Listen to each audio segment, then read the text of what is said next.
Hello and welcome. I'm Chloe Thomas, the host of this e-commerce marketing focus podcast. If you're not familiar with Keep Optimizing, well, we do 5-episode focuses on the marketing you need to know about. And at the moment, that is email marketing.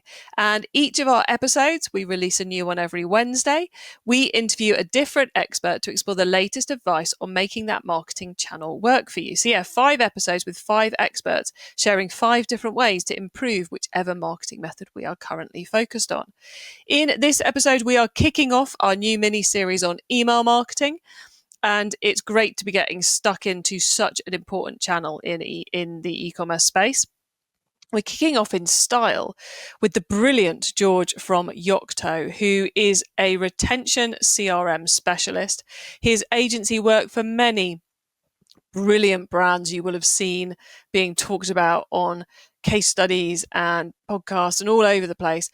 He does him and his team do some really brilliant stuff, and he's going to be sharing how they go about building the retention marketing playbook for their clients.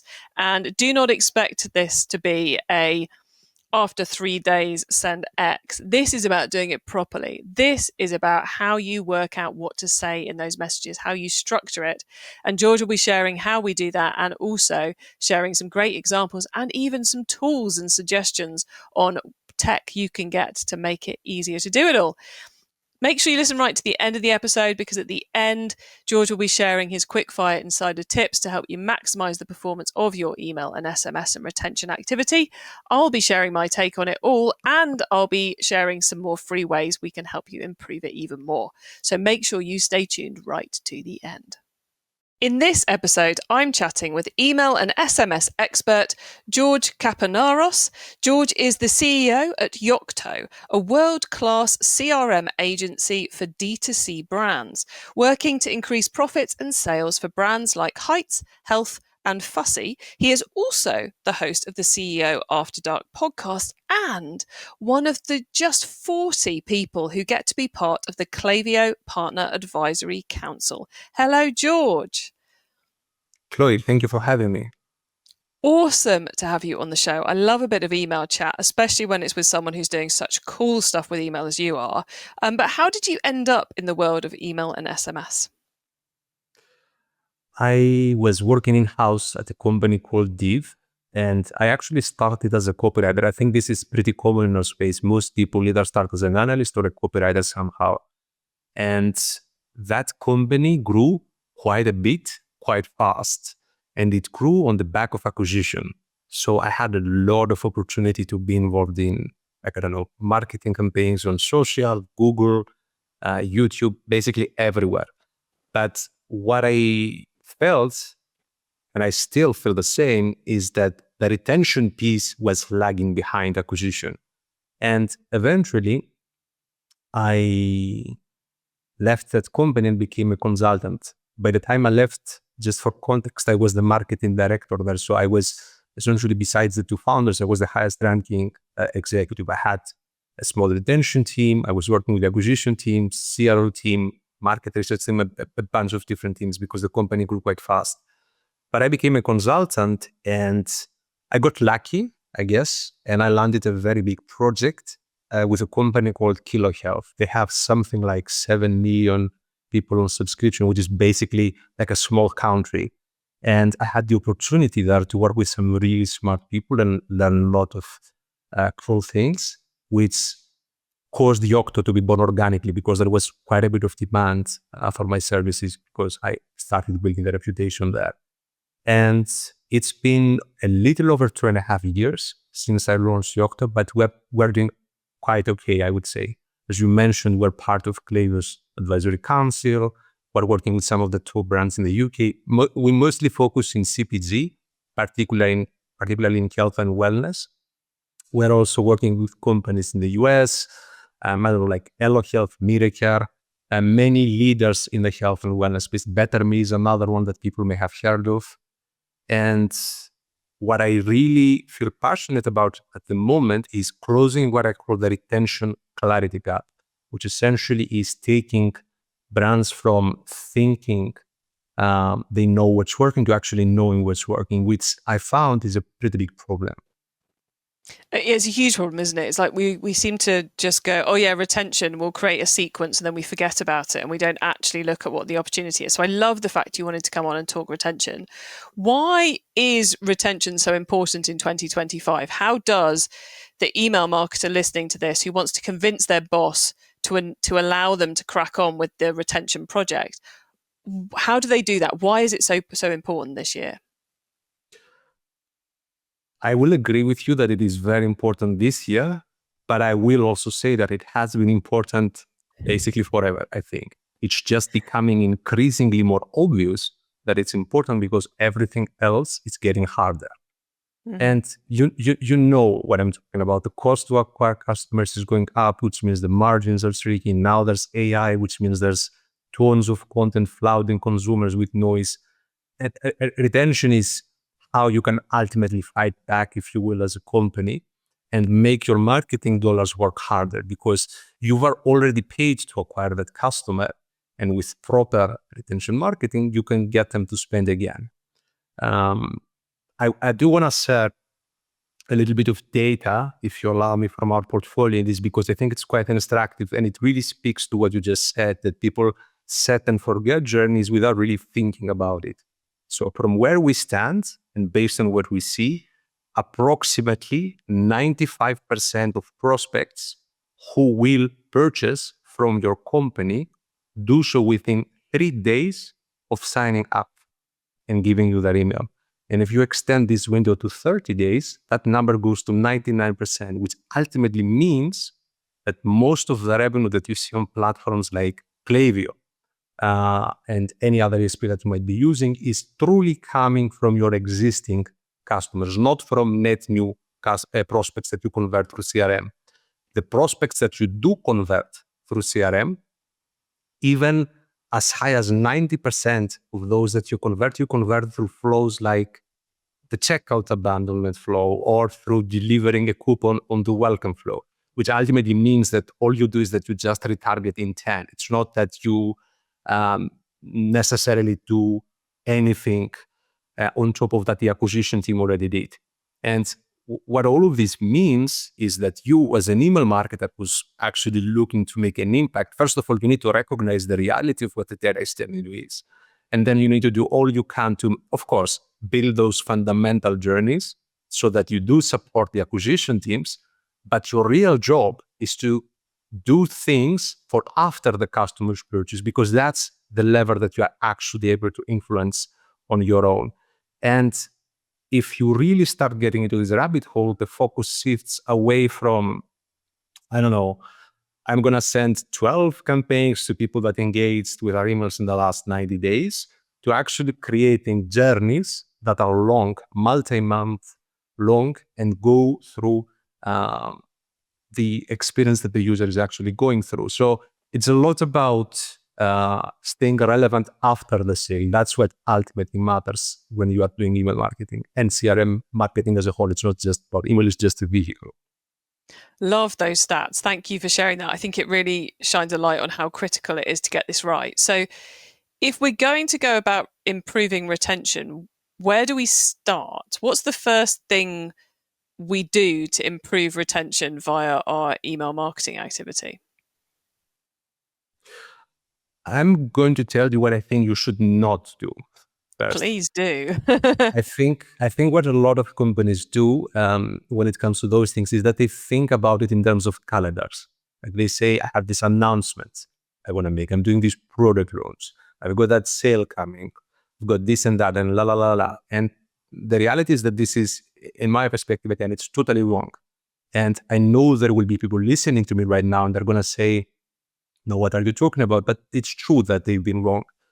The CRM activities that you have should be reflecting the customer's journeys, not the company's calendar. It shouldn't be a broadcast channel. It should be a channel about empathy. So the questions that you should be asking yourself when you want to do this is, what is the customer actually going through?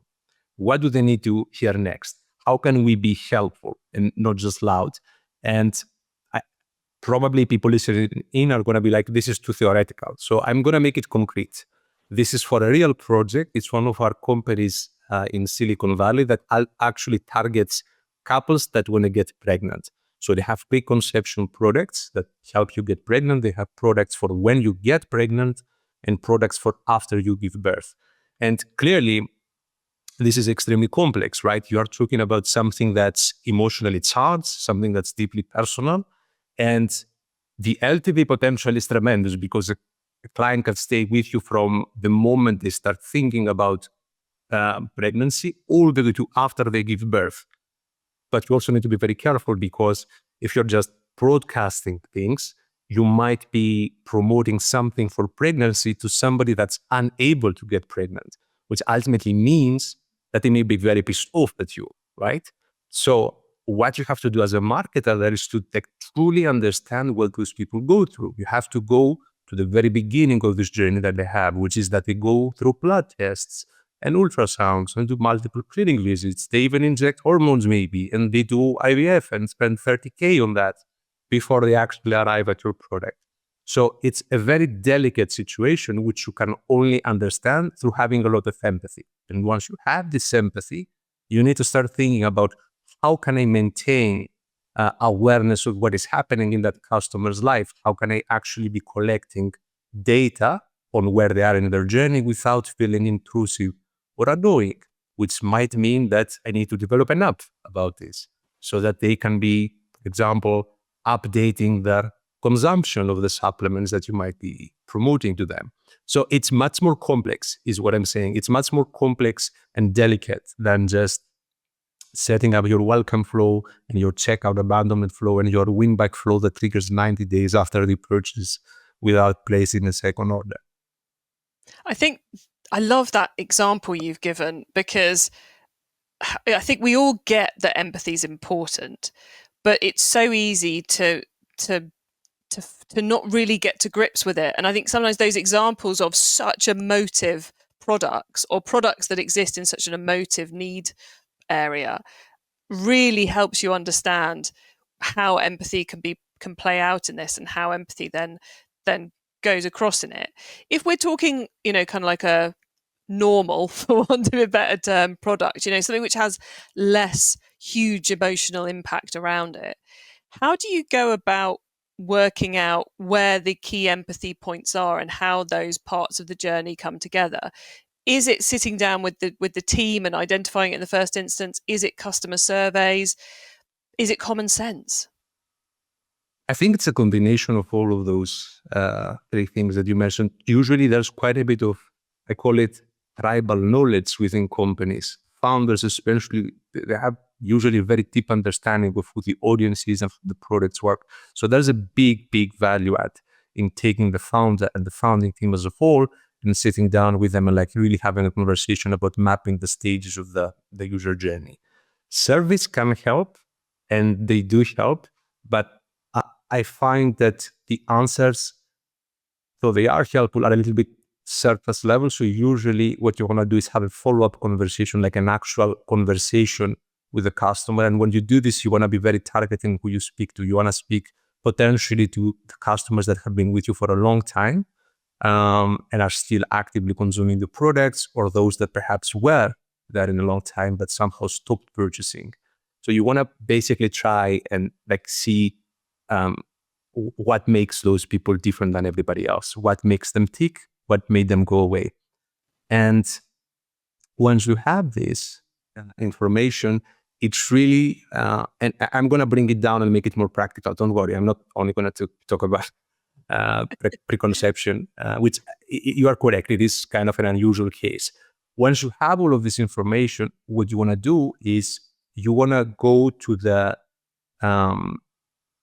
point where you're going to have the most impact, which for most companies is going to be converting one-time customers to two-type customers.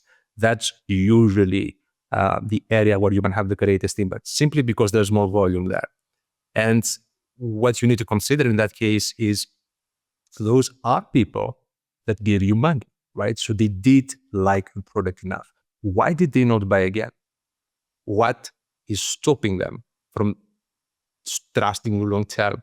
And what I think a lot of companies do amazing, particularly on the ads, is that they speak about the benefits of the products. They're going to be like, bullet point 1, 2, 3, this is why this is great.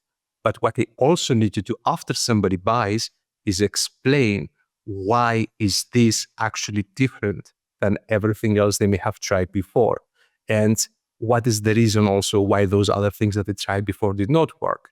And again, I'm going to give another example, which that also might be a little bit niche, but that's the type of companies we work with. If you think about weight loss or weight management, particularly in the US, there's GLP-1 drugs are very popular. And you need to, if you're in weight management as a company, you're selling, I don't know, fat burners or diet plans or whatever it may be, you need to be having this in mind.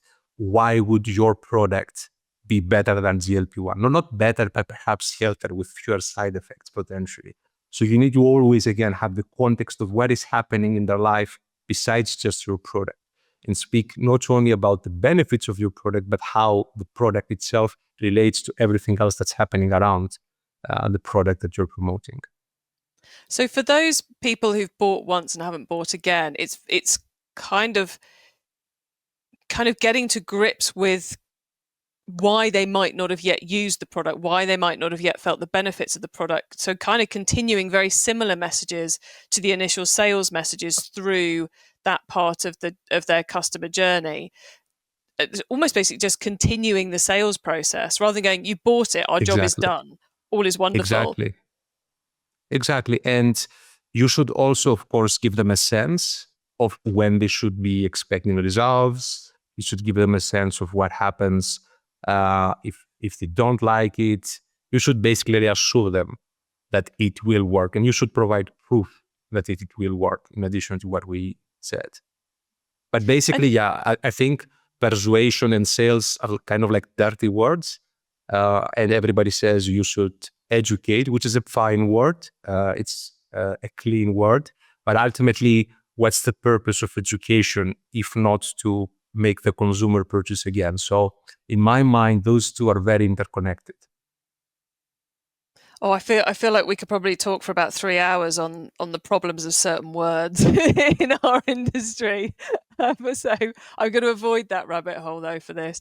So the one-time purchases we're aiming to turn into longer-term customers. We continue the education, the sales, all that process, all that empathetic process to help them embrace the product and use the product and therefore want to buy the product again. Do we continue in that same theme as we go beyond that point in the customer journey? Is it still about the sales messages, the benefits, helping them realize it? Or does it change to something else? The questions that people ask themselves change, but the process does not, I believe. I think you should still be trying to understand what is the user thinking and how can I address what they're thinking in a way that's positive for my brand. So if you think about it from a stages perspective, and I'm going to use a subscription context because I think that's perhaps more interesting. You have your one-time purchase customers, those that like purchase without subscribing. And that's a very interesting cohort because usually you can save money through subscribing. So why would they choose not to save money? It's a very interesting scenario. You have those that do subscribe, the first subscription purchase, you have the first renewal, and then you can have the second or third renewal, after which you would probably categorize somebody as loyal. Then you have those that eventually cancel. You have your winbacks, which should not be done in a way that most people do them, which is 90 days after the first order. You should actually try and find what is the median between orders for that particular product, and then ultimately communicate before that date so that you are top of mind and only provide discounts after that date passes. In other words, when the user deviates from the expected behavior, and again, that's totally not what people do. And there's also a last stage, which I call resurrection. And this one is interesting because you can unlock it mostly through campaigns, not automations. Resurrection is when you find peak moments where the user's motivation could be high. For example, talking about weight management again, after a New Year's resolution, right? Like people are naturally more motivated to lose weight. And that could be a period where you are targeting more broadly your users, those that have not been active in a long time. simply because their natural motivation is up. Black Friday would be another. And each of those has different sets of questions. Like, for example, the people that decide to purchase without subscribing. That's a very interesting situation because they are choosing not to save money, which ultimately means that they are not sure if it's going to work, that they don't know if they're going to like it, they don't know if it's going to fit their routine, they don't know if it's ultimately going to work. And they just want to test it out. So those people, you really need to provide proof. You really need to give them a clear sense that this is how this will work, this is why it will work, this is what you should expect. It's very, very important. And if we were to think about those that are replenishing or staying subscribed over time, there's always this question that everybody has. Everybody has. As you have a subscription, there's pain every time you're charged money. And you're always asking yourself, like, is this really doing anything? Do I really need this? And you need to be essentially creating a positive experience over time to not allow this pain to lead them to cancel the subscription. So it's fairly complicated, I would say. It is, and it makes you make a great case for why this isn't a slap up one campaign and we're all sorted. It's so much more multi-layered, both in terms of understanding the point at which that customer's at, and then the right empathetic messages to be giving them. And I thought what you said about the win back campaign is so obvious once you've said it. But like you say, most people go, "Oh, right, most people cancel at this point, so we'll slap them a discount on." But actually, why wouldn't you be reminding them of the benefits in the weeks before they would normally cancel to make sure they don't cancel? It's so obvious, but yet like as you say, so few businesses are doing it. We've covered quite a lot there. Is there anything that we've missed, George, that the audience need to know about as they're building their own retention marketing playbooks? I think the main takeaway people should have from this conversation is that your best ideas do not live in a freebie that you're going to find on LinkedIn, that somebody locked their team to collect examples from other brands. It's not going to be on competitor research. It's not going to be anywhere else besides your customers and what they tell you. And I think this is the main thing. You should speak to your customers and really try to understand what they go through, because this is what's going to have the most impact. I love that advice. Any tools you'd recommend for us to use as we're pulling all of this together, in delivering it or in doing the research? I mean, there's quite a few tools. I'll mention two that I really like. One is Zamo. It's a technology that allows emails to be interactive. So you can have elements that you click within the email, and then those elements can change. So you can have a quiz right from within the email, for example. But more importantly, especially for subscription companies, you can complete subscription-related actions from within the email. In other words, you can get people to spend money without having to go through a checkout process, which is really powerful, and we see it working extremely well. Another tool that I would like to recommend is PayPal, which is a direct mail platform. We often think about email and SMS, and those are great channels, they're fine channels. But if you look at the numbers, again, there's a pretty sizable portion of your audience that will never open an email. That might be starting your checkouts, though. And those are people that you are not actually targeting at the moment through your regular retention channels, CRM channels, which is why it makes so much sense to send them a physical postcard, which is something that they can't really ignore. Those would be two. And then actually, I'm going to add a few more because more are coming to my mind. From a subscription standpoint, I want to give a shout out to Loop, the team at Loop Subscriptions. They're great. And Skill. Those are two fantastic companies that I think give an incredible experience to the clients they work with. And of course, I can't help but also say that Klaviyo is great. It's a fantastic company. They've been relentless about improving the product. I do think they have the best product on the market for Shopify brands. There's a reason why my company, even though we're technology agnostic and we work with Iterable, we work with like many other platforms, we choose to focus on Klaviyo. And yeah, I think that's enough shout-outs. Awesome. There you go, everybody. A properly impressive list of tech for you to go and explore. Thank you so much for that, George. And it's been brilliant chatting to you about all of this and how we could go about building proper retention marketing playbook activity. Listeners, make sure you stay tuned to the end so you don't miss out on George's insider tips on email marketing and my suggestions for more free resources to help you improve things even further in your businesses. Okay, George. So far, we've gone deep into building your retention marketing playbook. Now you get to wow us with your insider knowledge about the whole of email and SMS. So for the following questions, your answer can be anything to do with that, which of course does include all the things we've already been talking about. So, George, are you ready for the insider tips? Let's go.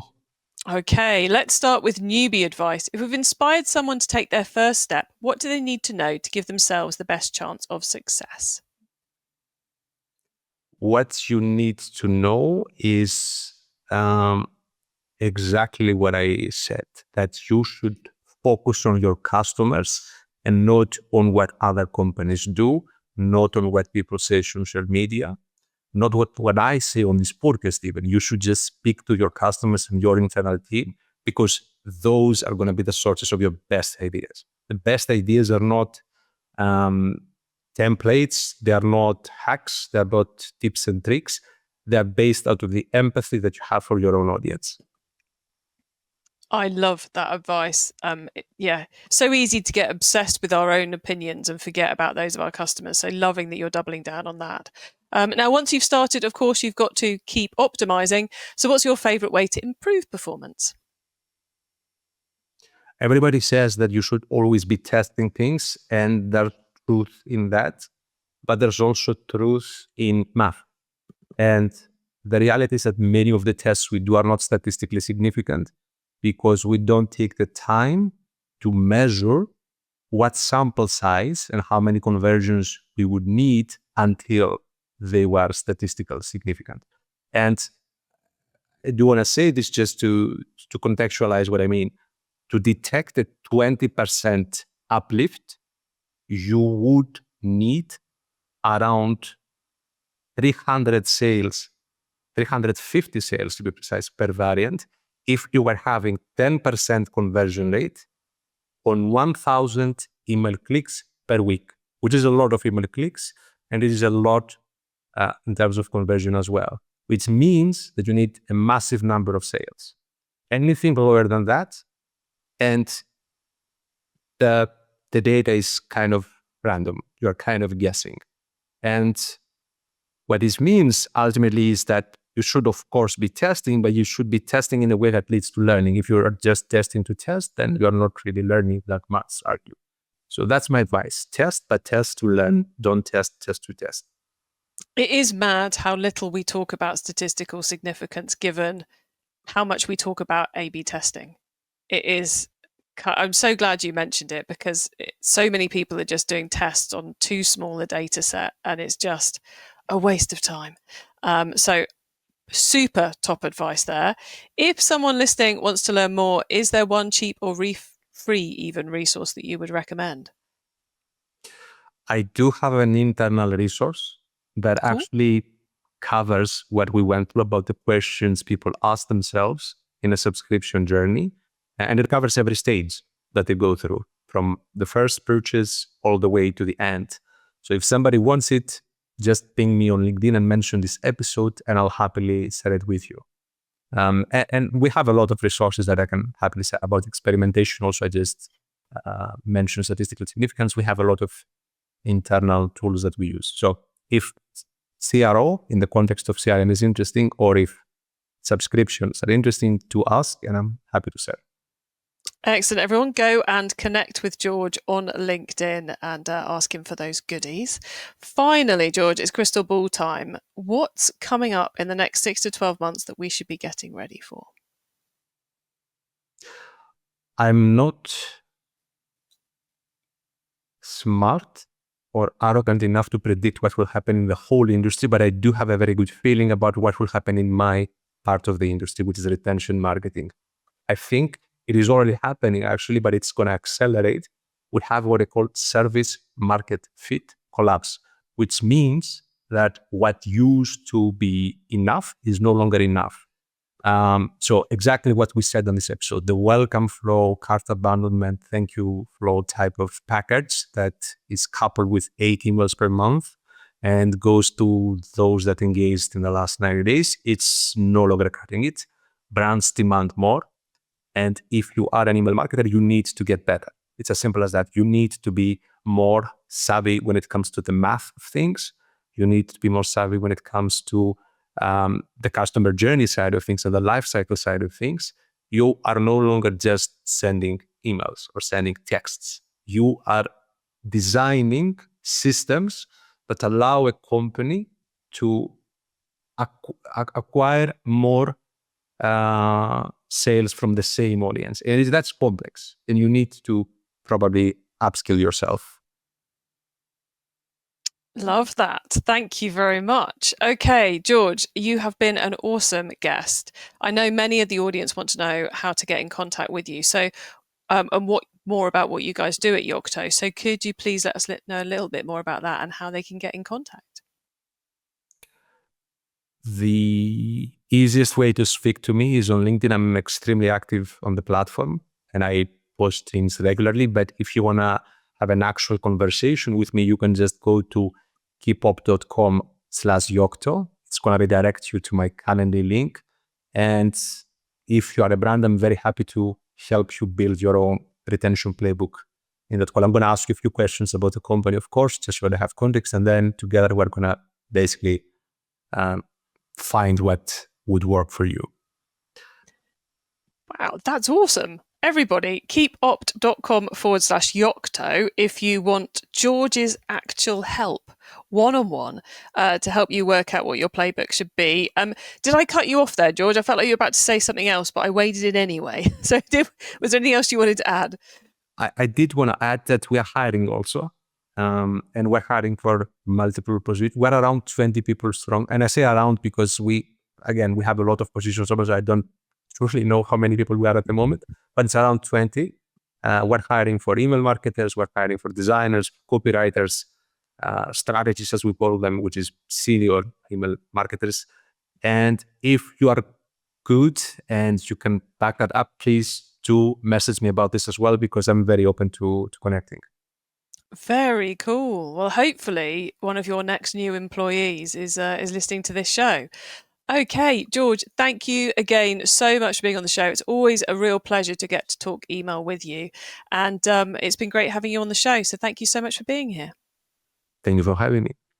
Okay, everyone, great to hear from George there, to hear from an email marketer who's doing such amazing things with such big brands.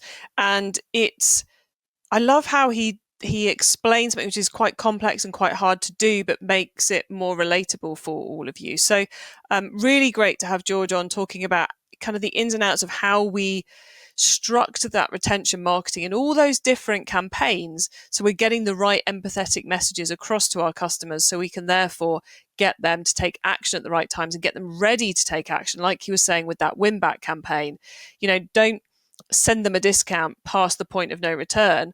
Remind them of the greatness of your product and the reasons they wanted it in the first place as you're getting to that point. You can get the links to the things we discussed, the full transcript of the episode, important notes and more at keepoptimizing.com. Don't forget, if you want to have that one-on-one chat with George about how you can structure your playbook for retention, head to keepopt.com/Yocto. And you can also get our special direct episode short link, keepopt.com/the number of this episode. If you put that in the URL bar, you will go straight to the correct page on the website for all the info about this one. When you get to the website, please do also add yourself to our email list so you don't miss out on any of the other things we share to help you improve your business. Thank you so much for tuning in to this episode of the Keep Optimizing podcast. This is the first episode of our new series all about email and SMS. If you want to continue learning about that right now, there are two ways you can do it. Firstly, you can scroll back up your feeds to the last time you find emails that begin with episodes even that begin with email, or even just go back a short while to our recent retention series that you'll find in our list of episodes. You can also find all our email content via the short link keepopt.com/email. That will take you to the page on the website with all the email content. And if you want to dive deeper into retention, head to keepopt.com/retention, where you will find our recent episodes about customer retention in particular. Have a great week and make sure you listen to the next episode so I can help you to keep optimizing your marketing.